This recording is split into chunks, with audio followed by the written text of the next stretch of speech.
Hello and welcome to this session of the 2021 online KBHC experience, an offering of Cormont music and our gift to the Horn community. In this session, we feature Stasia Siena, certified Alexander Technique teacher based in Central Illinois, who is currently an artist faculty member at Roosevelt University's Chicago College of Performing Arts and teaches private lessons in person and online. I'm your moderator, Ali Nizamani, music educator, composer, producer, and engineer. Before we jump into the session, a few Zoom housekeeping items. So that we may be able to hear the presentation, we've muted all participants. Please stay muted for the duration of the session unless one of our presenters asks you to unmute. If you click on participants at the bottom of the screen, you should see a participant list pop up with your name at the top.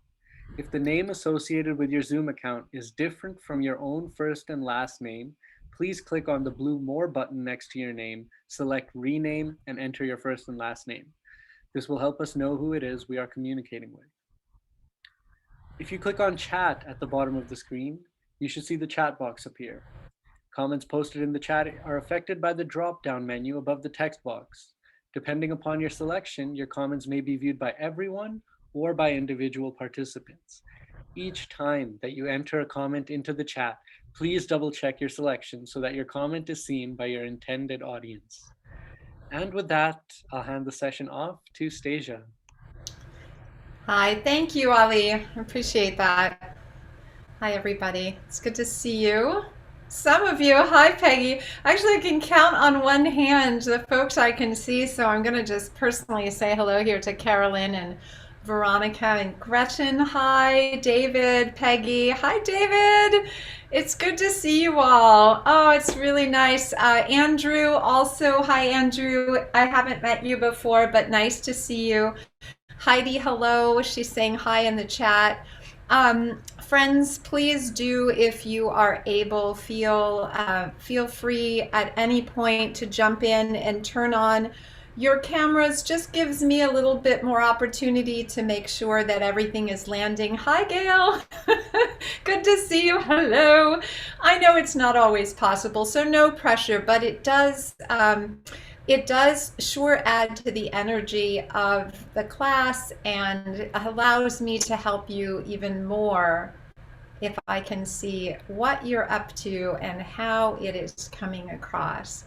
So today we are talking about breathing, and we were talking a little before the session started, just some of the staff among ourselves, and I was thinking there's probably nothing that has impacted us more, our breathing more during this time of the coronavirus pandemic than all this computer interaction and the implications for our breathing and our ability to kind of breathe freely in our bodies has really been very impacted. So Alexander technique and breathing has always been important for horn players, but never like it is now in this current time. So the mind and the body, they're in constant motion. A lot of that movement is subtle, and it's even below the level of consciousness. Other movement in the body is conscious. We have a thought and we think to move the body. Breath can be both. Breathing is one of those things in our musicianship that sadly, the more instruction we get, the more challenging it can become. So, just a show of hands, whether it's if your camera is on or you are just with camera off and you're in the class, just a show of hands for folks who have struggled or dealt with or investigated breathing issues, the art of breathing, right? So, I know it's sort of like we want to wave both hands on that one. Yeah, lovely. So, hi, Leah and Pamela. It's good that you're all here. Yeah, both hands, right? Because breath is one of those things that we can get quite confused in our bodies, and how we breathe and what's the what's the real breathing deal. So breath is both subconscious and it's conscious, and this is the issue with artistry and musicianship, is that the natural breath pattern that just keeps us alive. At least for the folks who have their cameras on, I'm here to applaud your aliveness and the fact that your breath is working very, very well. Yeah, Gail, you're very much alive, and congratulations. Yeah, so there's no problem with the breathing there. But the issue is this addition of conscious breath that happens as musicians. We become more controlled in our breathing, and we are metering, controlling our breath to what? The parameters of the music at hand, the conditions at hand. And breath path is no longer just the natural ebb and flow, such as it is. We begin to influence it consciously, and we'll add to that for better or worse. So my objective today is just to kind of draw a through line and educate you a little bit more, more about the actual anatomy of breathing. And of course, this isn't the whole story. We all have applications that you're going to explore in your own lives, in your own world, and I want you to be thinking about how to weave what you learned today in with all the good teaching and experiences that you've had up to this point as horn players. So we're going to start in the spirit of movement with a little bit of movement. So if you're able, and David, I'm sorry, my friend David just mentioned some of you are struggling with injuries, or perhaps are just in a space where you can't necessarily stand up. If you're able to stand up, and this is going to be just a gentle little movement exercise that I am going to give a modification for. If you are not in a position where you can really move much, I'll give you a modification. So if you can stand up, and again, if you happen to be with your camera off, please join. If you're able to turn your camera on,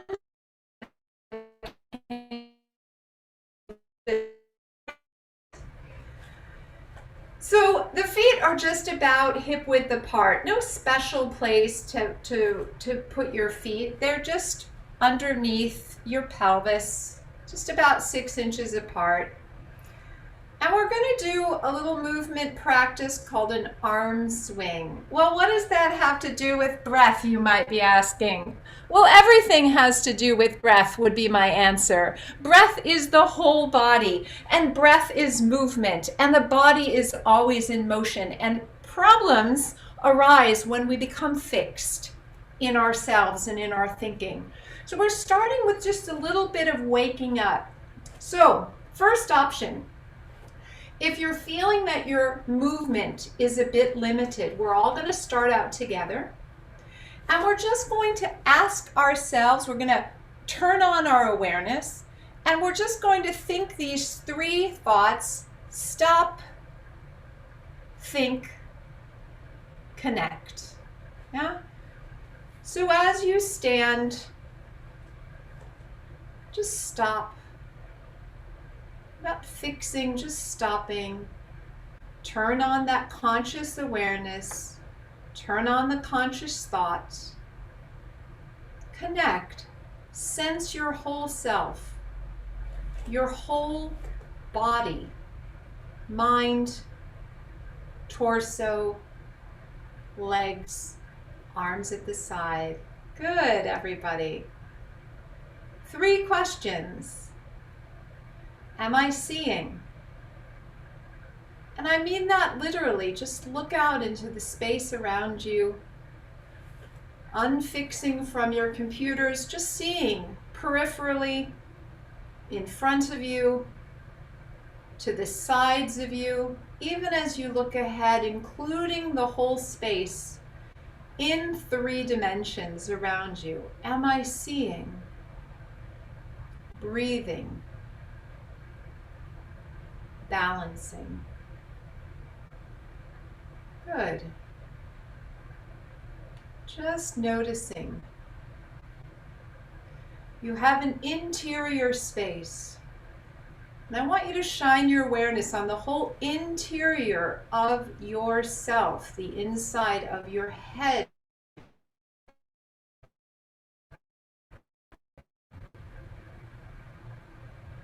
The width of your pelvis.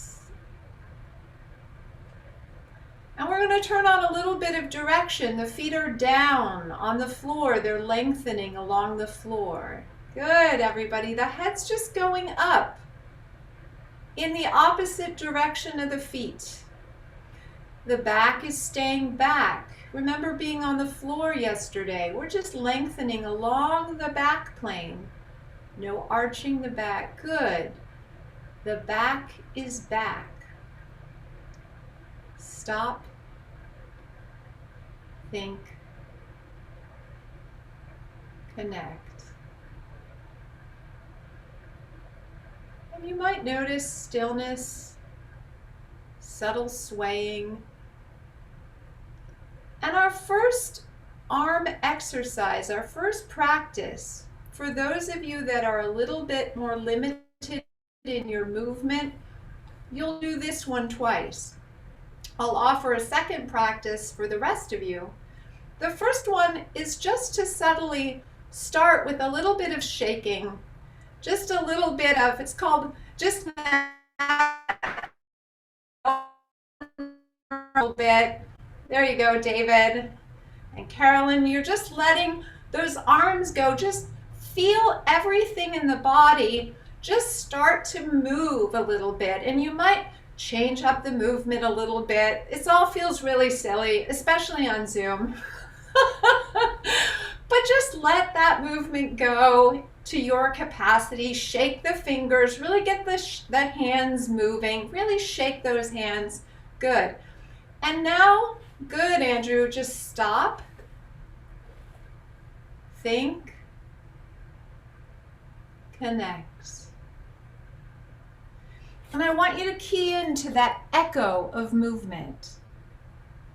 Noticing the alertness, the aliveness, a little show of hands. If you can feel that bubble, little bubbles of energy echoing after moving your body. Yeah, just noticing that.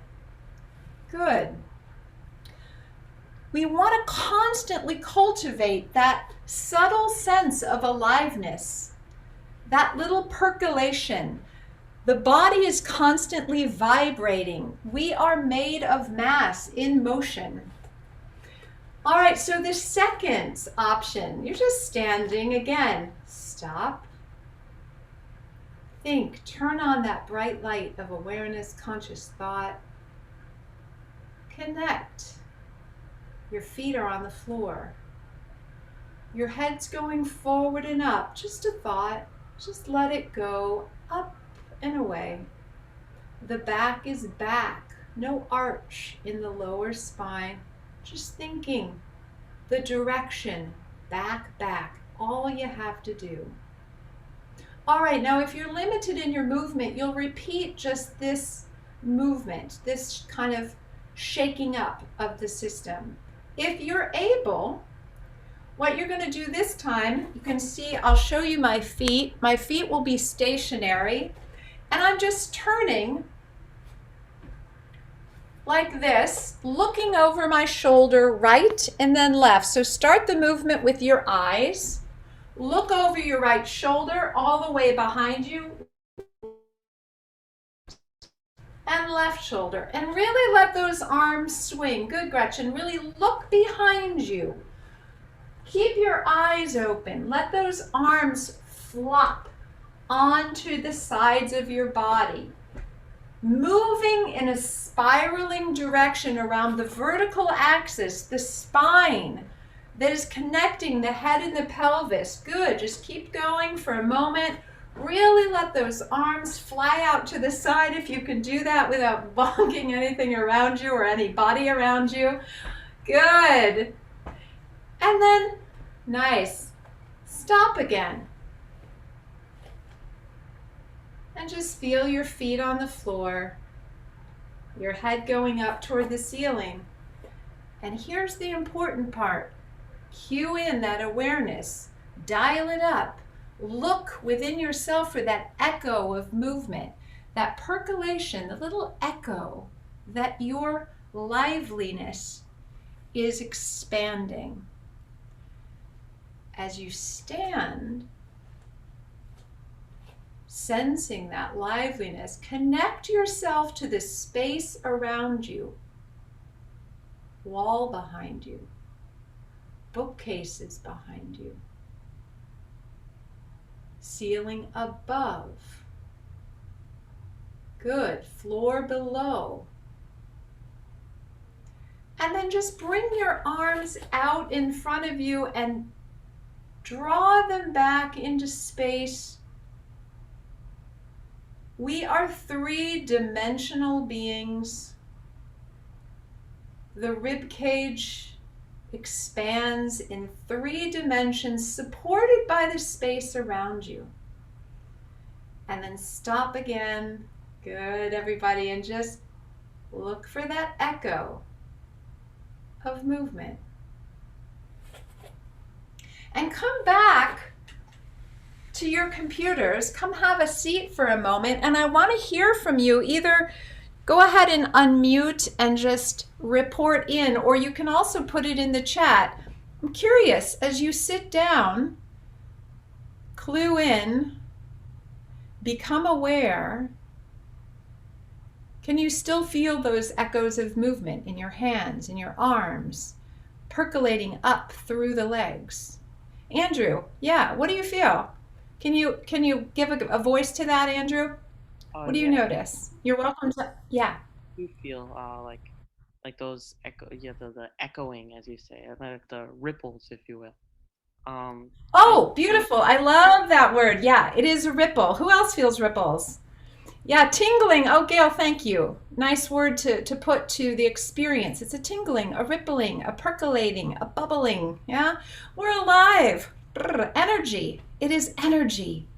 We are energy. Breath is energy. Motion is energy. It's all connected. Yeah, this liveliness in ourselves. A little anatomy lesson on breathing. This will probably be beneath most of you. I imagine that you already know this, but I'm going to just offer it because if you're a teacher, it may be a way that you have, it's a little device that you can use with your students that you may not have seen before. I'm going to have you bring your hands together. We're not going to pray. I'm just going to show you this, okay? My thumbs are like this on the back.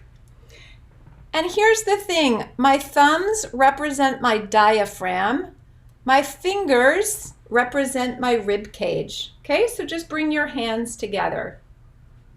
Awesome, you got it. As we inhale, drop your thumbs down. Ali, this one might be hard for you. Be careful with that thumb of yours. The thumbs dropping down represent the diaphragm. As diaphragm drops down, and then exhale. As you exhale, the ribs come down. The diaphragm tucks on up under the rib cage. It's like a little parachute. And then you inhale again.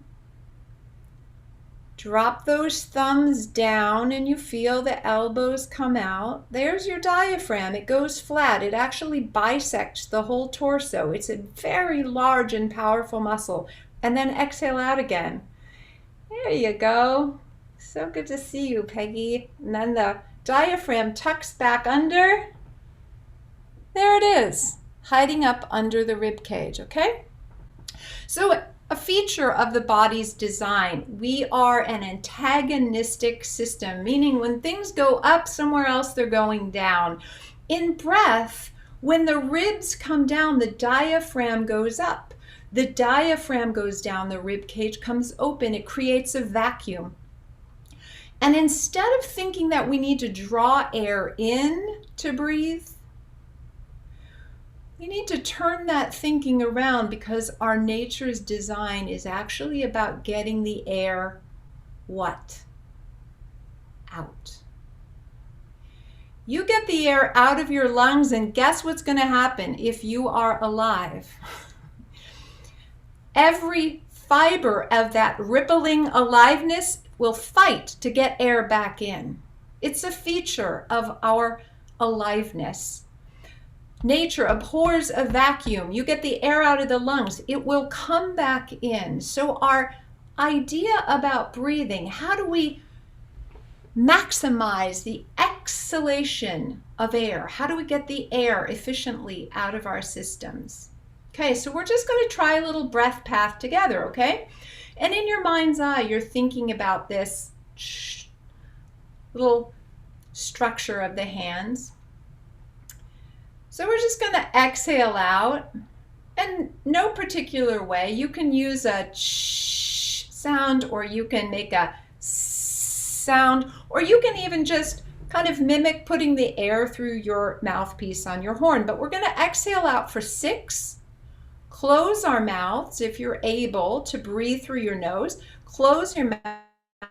Yeah, makes sense? Everybody got that? We're going to exhale out.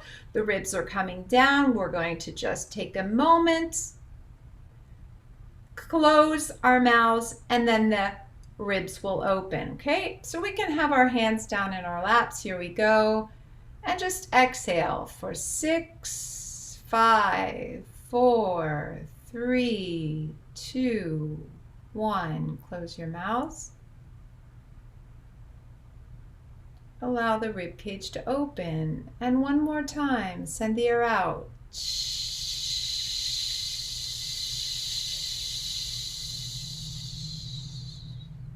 Close your mouth. Let the air open. And one more time, send the air out. 4, 5, 6, 7, 8. Close your mouth. Let the ribs open. Yeah, so good, everybody. Couple interesting features. Who all noticed that by the time we did it the 3rd time, it was already easier? They could exhale out and then had a few more pulses. Yeah, interesting feature of breath. It's like a bouncing ball. Good, David. The more we breathe out, the more resilience we gain in the intercostal muscles, in the anatomy of the rib cage. Yeah? Okay, well, here is the point in our exploration over this period of the 3 days where I must give my public service announcement for day number 3. And that has to do with the balance of the head on the top of the spine. I would be remiss as an Alexander Technique teacher if I didn't name it. Does anyone know what we call this feature of the balancing nature of the head on the top of the spine? It's not the primary concern, it's the primary what? Does anyone know?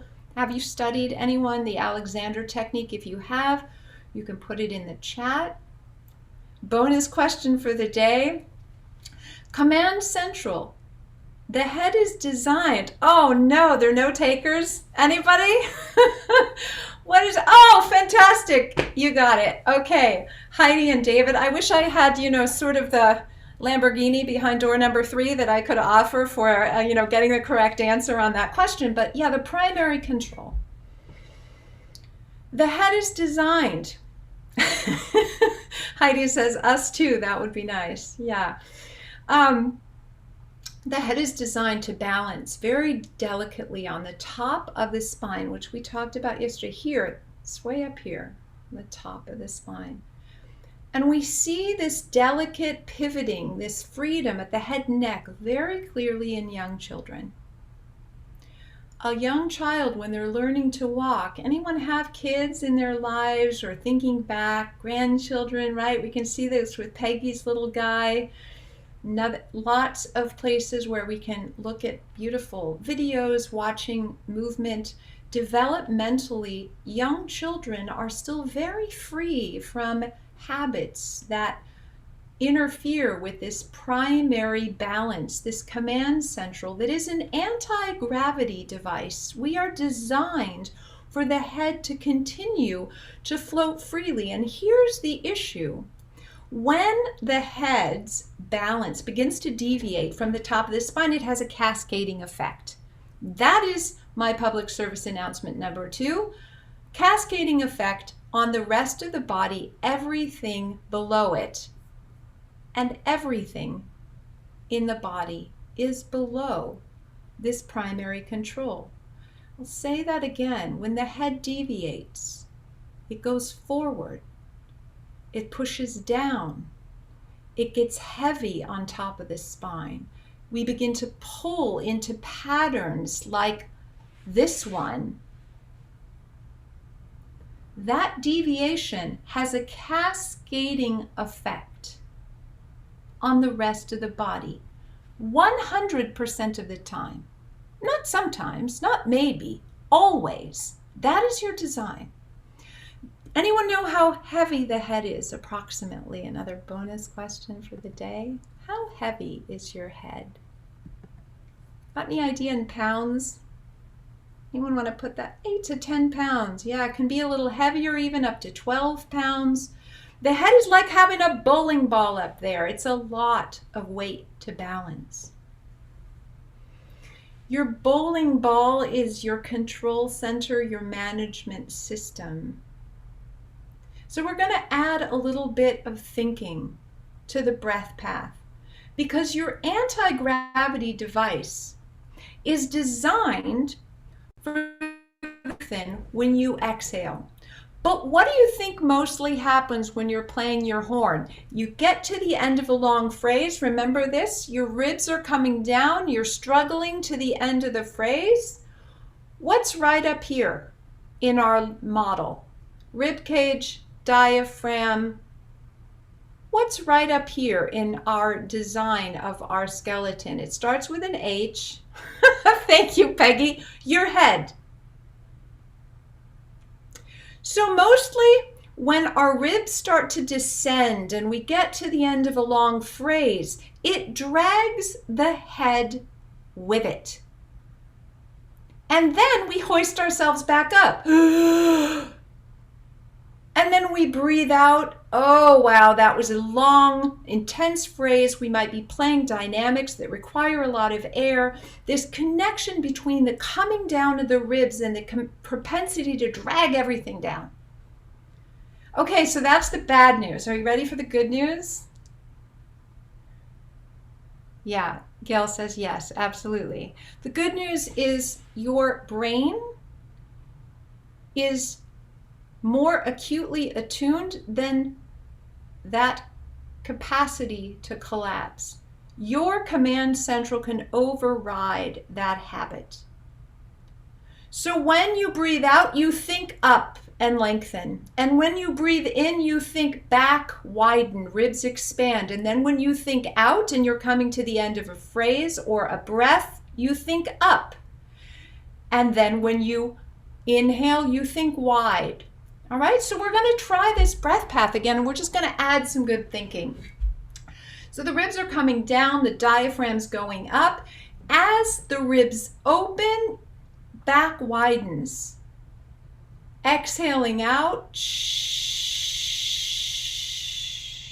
maintain your length. So here we go. Exhaling out for 6, 3, 2, 1, thinking up, and then inhale. Let the back widen, the rib cage widen. Everything widens. And let yourself come up against that back plane behind you. Good. And then exhale out again. Shh. Think length, length, length, length. Keep your head going up. Close your mouth. Widen it. Top of the pelvis, the lower back. Good. And one more time. Exhale out. Shh. 5, 4, 3, 2, 1. You'll feel the abs, everything coming in. Good. Carolyn, close your mouth. Open up the breath, the ribs, the back, 3 dimensions. Good. Good. So this is just getting the system attuned. How many of you felt your head trying to pull down as you exhale?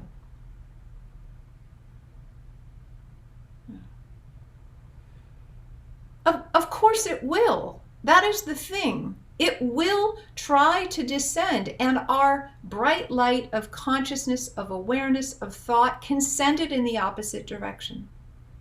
Think length on the exhalation, width on the inhalation. Yeah? And that begins, we can begin that way to help ourselves undo this pull down of habit. And this is the part where we talk a little bit about where musicianship bumps up against lifestyle. Yeah? There are lots and lots of ways that our breathing is impaired and dictated by the conditions of how we are living. Not when we're playing the horn necessarily, right? Because there are a number of teachers here in this audience. Sit down in your chair, take a good slump, be as absolutely tired and exhausted without energy as possible, said no horn teacher ever. Yeah? Of course, in our learning, we are working toward developing habits of good use and posture and coordination in our musicianship. But here's the thing, it's such a short part of our day. And the reality is that the way that we're living in our bodies, that for the rest of the time, this is where the habits are formed. The mind and body, they're a bit like chocolate milk or frosting on a cupcake. You ever made icing for cupcakes or chocolate milk? At one point, you've got white icing and you've got the food coloring, right? Or you've got the glass of milk and you've got the chocolate powder. They're 2 separate things. But you add those drops of blue food coloring to that icing and you swirl that around and you decide that you just don't like the color of it. Well, guess what? Too late. You can't get that blue food coloring back out of the white icing, nor can you get the chocolate powder back out of the chocolate milk. You now have this thing that's all mixed up. And that is the reality of how we are in our bodies. The tensions, the patterns, the habits, they are residual.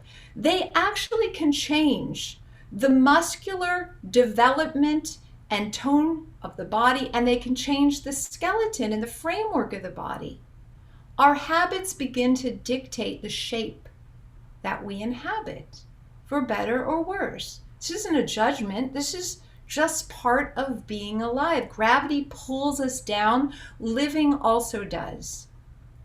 There are so many habits that we develop that actually pull the body down into patterns of contraction. What's the problem with patterns of contraction? What's right under here? Let's name a few of the parts of the respiratory system. When I collapse, everybody take a good cell phone slump. Like you got your cell phone in the hand and you're just looking at it. Just text in a message. Wow, Peggy, you got that one down. Good. Veronica, Leah. Yeah, so we take that cell phone slump. Yeah, good, Carolyn, David, and the rest of you, I can't see you, but I'm sure you're just experiencing what happens, for example, to the rib cage and the lungs underneath when we slump. Who can describe that? What happens? You can put it in the chat, or you can unmute constriction, restriction, shortening. Yeah. Stay in that little cell phone slump, compression, and just take your other hand and squish around on your abdomen for a moment. Collapse. Does that support structure of the abdominal area of the body, does it feel nice and toned and supported, or squishy and soft, lacking in tone? Yeah. Gretchen adds, breath is restricted, breathing is restricted. Yep, so take that cell phone slump, and Gretchen, really great, that's exactly where we're going to go. Take that cell phone slump and try to take a breath. Oh, I know, right? It's no good. So come on back up. Good. Wow, beautiful. Come up to the top of your spine. Allow your back to lengthen along the space behind you. And Andrew, you got the right idea. Up is up. Really good, right? Thinking up, moving up. You might be compelled at times during the day when you feel slumpy and compressed to draw the arms right up over the head. We're actually going to do that. What are some of the activities that pull the body forward and down? Let's just name 3 of them. What's a big one during this time of the pandemic? Being on what all day long? Computer use. Computer, typing. The flatter the screen, the more challenging the issue. Heidi, absolutely. Washing dishes. Forward and down, right? How do we mitigate that? Cooking, chopping vegetables, eating, drinking a cup of coffee, right? Forward and down, and all of a sudden, we're compressing the apparatus of our breathing. Writing, yes. There are many, many more than 3. And the question is, as we begin to pick up our instruments, as we play, so much of our teaching this week is around awareness, not only in my class, but in all of the sessions. How aware are we of that time before we are playing and practicing, as we bump up against a practice session or a performance, and then there is also after. So let's say we've been working 8 hours in our office, or we're writing a script, or we're making a video for some submission that we have to create for our professional life, and we're sitting and we're working, and then we go to pick up our horn. So remember the chocolate milk. Are you able to undo, clear the slate, those habitual patterns that pull us down? A couple of practices that we can use, the lie down from yesterday, yeah, to clear the slate. Nikki, I love it. She just said, I hear that. Yes, Nikki, that was for you. We were talking about having to work on deadlines and projects, right? Deadlines make it all the more challenging, because this is the issue. It's not just the physical, actual, anatomical pulling down, slumping of the body that is actually, relatively speaking, fairly obvious. I want you to try this little exercise, okay? The power of stress in pulling down the mind, pulling down the body. Never mind the computer screen, never mind the writing assignment, never mind the coffee cup. I want you to think about a situation that is stressful. Oh, a pandemic, for example. You can certainly use, right, and not to make light of the situation at all. Pandemic has brought up so many stressful, anxiety-producing conditions. I want you to actually hone in your mind on a stressful event, person, or even a passage of music that you find challenging and stressful.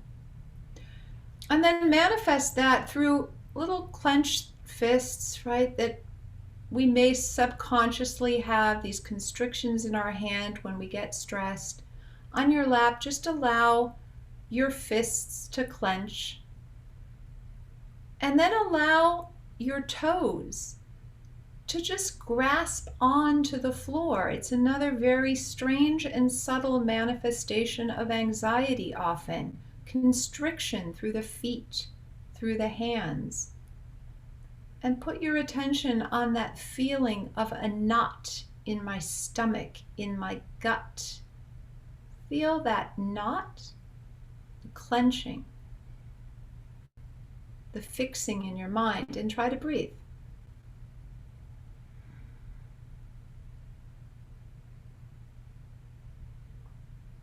What do you notice? Is it easy or constricted, restricted, shallow breath? The same manifestations that happen from a change in the physical shape. Yeah, Pamela says my rib cage won't expand. No, it won't. And you know why? Because I said 100% of the time, if the relationship between the head, the neck, the back is imbalanced, and any sort of tension and stress in the body will manifest in the ability of the head to recalibrate. It is part of our nature's design. The nervous system is designed to be free and easy and lacking in tension. This is where we continue to invite in the cycle to our lives. Freeing the breath. We're going to do another little practice here, and I want you to get up again. If you have any questions, please put them in the chat. But I want to teach you this little practice because it's something that you can do in your lives to undo the nature of living on a planet where we are pulled down constantly by gravity, by activity, by our mindsets, by stress, by anxiety, by deadlines, Nikki Labonte, by anyone else who is struggling under a deadline, myself included. We have the capacity to think our way up. So I want you to just bring your arms up above your heads, and just for now, just sort of send them through space. Just coming down. And David, where you are sitting in the chair, if you are experiencing any sort of ache or pain in the body, you can do this little exercise simply from a subtle movement, just from the middle of the body, just down through the air. Air has mass. Good. Bring the arms up around again, and just imagine that that mass around you is gelatinous, and you're just pushing through that mass. Good. And then one more time, as you bring the arms up around and you let them come down through that air, I want you to stop for a moment. Stop, think, connect, and allow your head to go up. Leave your hands where they are and send your head up and away from your hands. Good, Ali, you got it. Up and away. Excellent. Good. And then let the arms come back down. And now we're going to add some breath to that. So bring your arms up and around. If you can't, you can stop here. Start from here. And we're going to breathe out, pushing down, and it's just the thought of a push. Just feel the air under your hands. Feel that there is mass, and you are going away from the mass underneath your hands. You're breathing out, and then you're breathing in.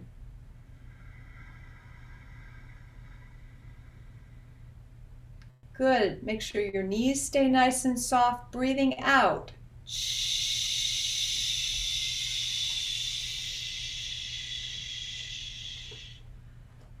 As your hands come down through the center, your spine is lengthening, your head is going up. And then breathe in. Ribs are widening. Beautiful, everybody. Good. Arms are up overhead. Exhale out as you send the air straight out into the mouthpiece. Knees are soft. Head is going up. Head is going up. Inhale. Let the rib cage widen along the back in 3 dimensions. Stop. Good. Arms are up overhead. Think. Connect. Feel your feet on the floor and then send your hands through that air mass as you exhale. Exhale. Exhale. Exhale. Lengthening along the back plane. Head is connected all the way up to the top of the spine. Close your mouth. Ribs open. In 3 dimensions. Lengthen along the back plane last time, down through the center. Like a rocket, your head is going up as you propel your hands down. The knees stay soft, and then you inhale. The wings of the arm connecting to the back, and bring your arms up overhead. And then drop them into a horn playing position. Good. Nice. Good. And then come back over to the computers for just a moment, because I want to hear you all did that so well. How many folks felt their rib cage just open up and expand just by getting the arms coming up over the head? What was your experience of doing that little exercise? What did you notice compared to breath in its everyday format? What did you notice? More of what? Less of what? How many of you kind of really noticed the back widening as you exhale? The arms going, yeah, I'll just check here in the chat what y'all. Easier to feel 3 dimensions. The arms going up helped inhaling more freely, definitely more free. Yeah. Rib cage won't expand in a previous exercise, and then when you get the body moving, all of that subtle echoing can continue to ripple and percolate. Yeah? So movement induces better breathing. Breathing induces more movement.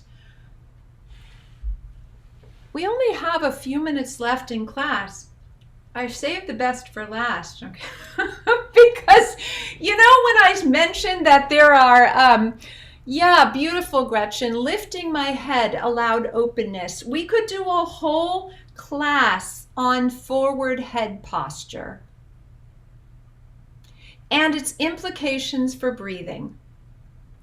We are there is another pandemic that is developing, not only in this country, but across the globe. This pandemic of connection, of postural implications, which mean whole mind-body implications of the pull of using devices so constantly in our lives.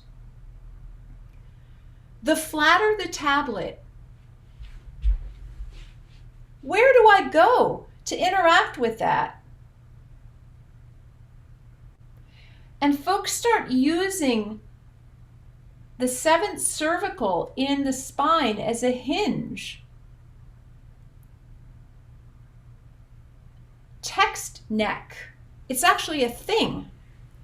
Forward head posture. Migraine headaches. And as we age, some of those habitual patterns set in, and we can see them in our own pattern of use.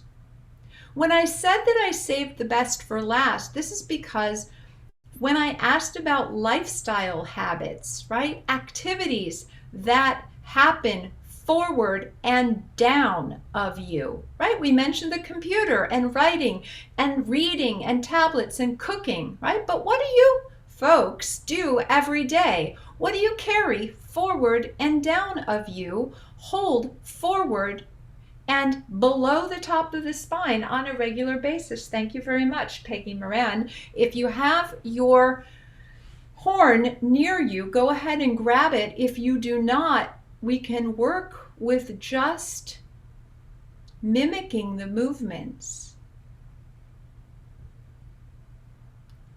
You can work with this exercise either in standing or in sitting. You don't need to have a horn in its actual material form to still gain the benefits. I want you to move out to the side of your chair if you're seated and take the kind of seated posture that you would inspire in another person teaching that you are trying to teach this instrument to. We sometimes bring our best in those moments, which are relatively few when we're playing the instrument. Good, so you're seated with your feet on the floor. You're just allowing the head to go up. And David, for a moment, you can just bring your arms down. And we're going to do this movement pattern again. You're going to bring your arms overhead. And for Peggy, if you've got your horn, just leave it, if you can, somewhere on the side of you, and just send the air down again. Spine's going up. And then draw the arms around as the back widens.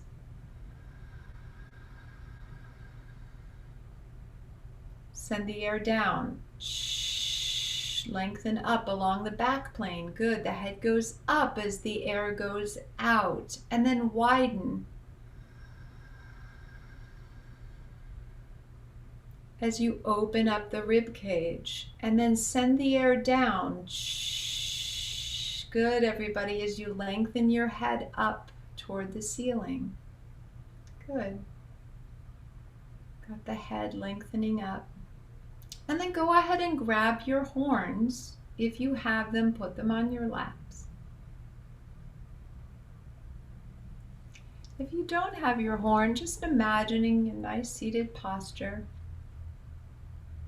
If you have your horn, leave it on your lap for the moment. If you do not, bring your arms up overhead to the best of your ability. Just opening up the torso again. You got it. Beautiful. Good, Carolyn. Veronica. And from that place of upness, drop your hands down as your head continues to go up to take a hold of your horn. Some of you have an actual horn underneath your hands. I want you to feel the place where your hand, the flesh, connects to the metal. It's a point of contact and your head goes up from there. If your hand is in space, good, beautiful. Your head comes away, lengthening away. You got it, Gail. Contact on the valves as you come up and just hold your horn there and then go ahead and exhale.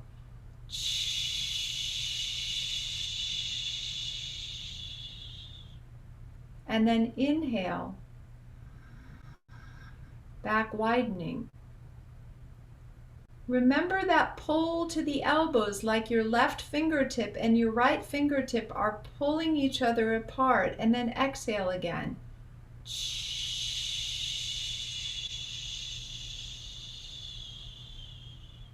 Lengthening away from your horn, and then inhale and let the rib cage open. This time, if you have a horn, you're going to actually play into it. If not, send the air as though it's going into a mouthpiece, and you're thinking, lengthen up along this plane behind me. Head up and back and away, back staying back. Good. And then one more time. Ribs widen. Feel the top of the pelvis in the back, the lower ribs. Good, and I can see Carolyn, so head comes up and back, up and back, up and back. Beautiful. Lengthening as you exhale. And if you need to take a break, go ahead and bring your arms down. Nice. Great. Good to see you all with your horns and applying this. I do want you to play around with this if you play off the leg in standing. It's another really good place to work with this idea of coming up and away from the floor, from the instrument. Wherever the hands make contact, it's an opportunity to thrust up and away, thrust up and away, lengthen up and away. The hand comes down into mass, we go up and away, because if we don't, we are all going in the same direction. And friends, it is not going to end well.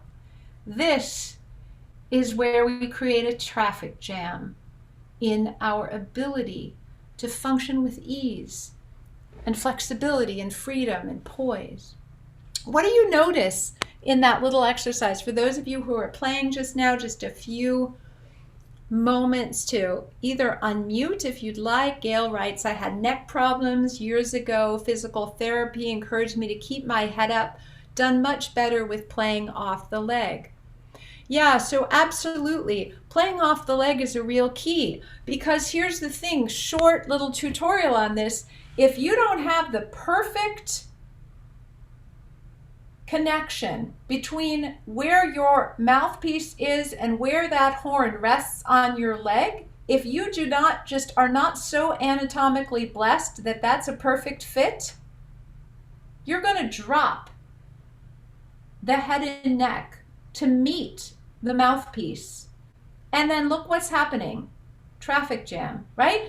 That's probably exactly what was happening with you, Gail. And a bell cuff can support that. Other folks go sideways. Absolutely. We find a way to meet the mouthpiece and the engine of breath, which is you, the primary instrument. And often it creates deviations in our structure and free use of our bodies. We will change to fit the shape that works with the horn. The other feature of the horn is that it's very heavy. So as we hold it and we get tired, it pulls us what direction? And the way out is thinking up. Any last minute thoughts, questions, experiences with playing just now? How was that for you all? To bottom line, yeah, a lot of folks there's a lot of information, and watching it again is a really good idea. If I leave you with 2 takeaways about breath: lengthen on the exhalation, widen on the inhalation. I'll say that again. Lengthen on the exhalation, widen on the inhalation. Lengthening involves coming up and away. It involves organizing around this plane that is behind you. So all of the good time you spend on the floor, feeling like you're doing nothing in those lie downs, it's helping your nervous system develop a map of where the back of the head and the back of the body and the tailbone, how they relate. And it will become less and less tempting to pull the head so forward of its balance along the back plane.